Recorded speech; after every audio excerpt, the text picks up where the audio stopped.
अस्सलाम वालेकुम। आप देख रहे हैं राइज विद हैदर। मैं हूं हैदर मुर्तज़ा। आज पीटीआई के एक वफ़द ने स्पीकर कौमी असम्बली राजा परवेज़ अशरफ से मुलाकात की। साबिक़ स्पीकर असद कैसर की सरबराही में ये वफ़द उनसे मिला है। इसमें क्या गुफ्तगू हुई और स्पीकर के किस रवैये को और किस तर्ज़ अमल को जानिबदाराना कहा जा रहा है, इस पर आज की इस वीडियो में हम बात करेंगे। आपसे गुजारिश है कि अगर आप यूट्यूब चैनल देख रहे हैं तो प्लीज़ सब्सक्राइब कीजिए, और अगर आप फेसबुक पेज देख रहे हैं तो फेसबुक पेज फॉलो कीजिए, लाइक कीजिए। तो गुफ्तगू का आगाज़ करते हैं।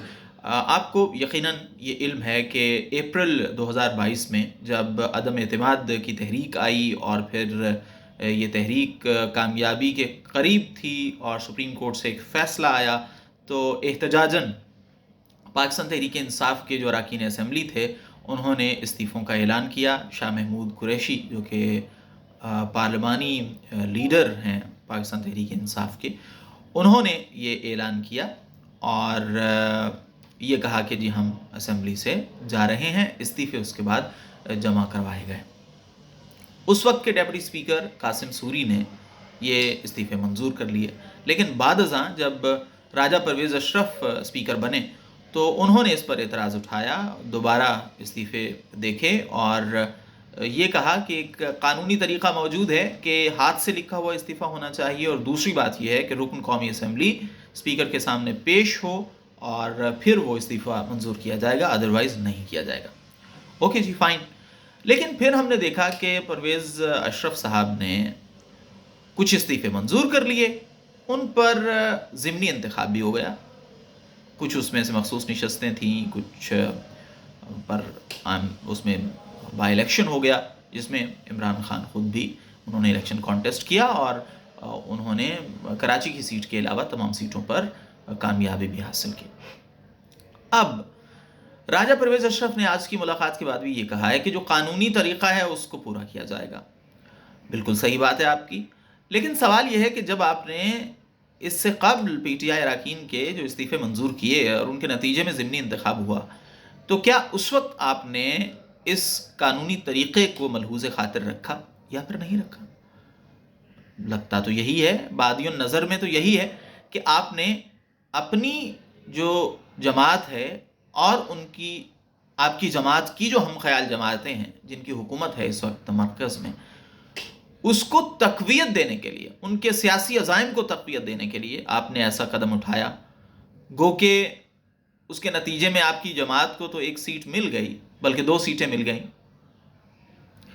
उसमें एक सीट तो खैर जो मुल्तान वाली थी वो उन इस्तीफ़ों में नहीं आती थी, क्योंकि वो ज़ैन कुरैशी साहब ने खाली की थी, लेकिन कराची की सीट बहरहाल उन्हीं में से थी। तो आपकी जमात को एक सीट मिल गई, लेकिन वो कानूनी तरीक़ा जिसका राग आप स्पीकर बनने के दिन से अलाप रहे थे, वो उसका क्या बना? ये बात आज भी की है, पीटीआई के रहनुमाओं ने भी की है कि हमने स्पीकर कौमी असम्बली से ये सवाल किया कि जो 11 इस्तीफ़े आपने मंजूर किए, तो क्या वो अरकान आपके पास आए थे? क्या वो हाजिर हुए थे? क्या उन्होंने हाथ से इस्तीफ़ा लिखा था? अगर आपका पैरामीटर यही है, अगर आपका कायदा यही है कि कानून के मुताबिक उस वक्त तक इस्तीफ़ा मंजूर नहीं किया जा सकता जब तक कि हाथ से ना लिखा हो, या फिर जब तक जो रुकन कौमी असम्बली है वो आपके पास आकर उसकी तस्दीक न करे, तो आप उस वक्त तक इस्तीफ़ा मंजूर नहीं करेंगे। अब इसमें पीटीआई के हवाले से भी कुछ ये भी कहा गया। आज के पीटीआई के कुछ लोग जो है वो अदालत में चले गए, कुछ लोग उस दिन हाजिर नहीं थे, कुछ लोगों ने लीव एप्लीकेशन दी। तो इससे भी जो इस्तीफ़ों का मामला है उस हवाले से शुकूक व शुबहात पैदा होते हैं।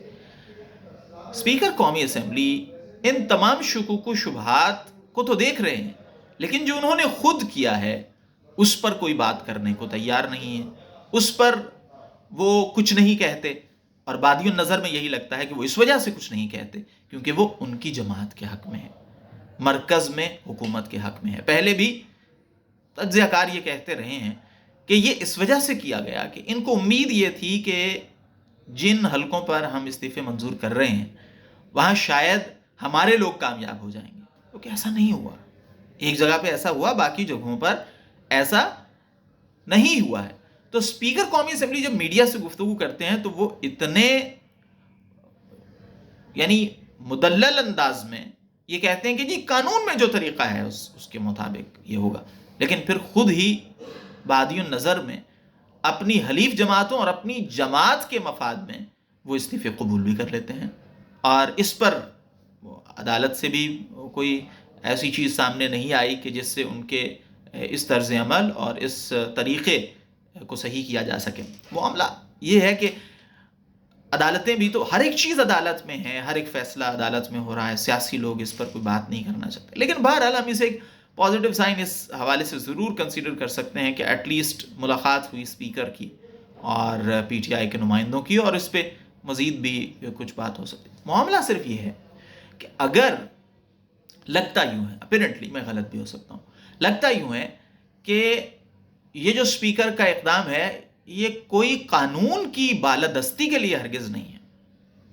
یہ غلط بھی ہو سکتا ہے، میں بار بار کہہ رہا ہوں، لیکن یہ قانون کی بالادستی کے لیے نہیں ہے. یہ اس ڈر سے ہے کہ اتنی بڑی تعداد میں 127 ہے آئی تھنک سو استعفے، اتنی بڑی تعداد میں بائی الیکشن کیسے ہوگا.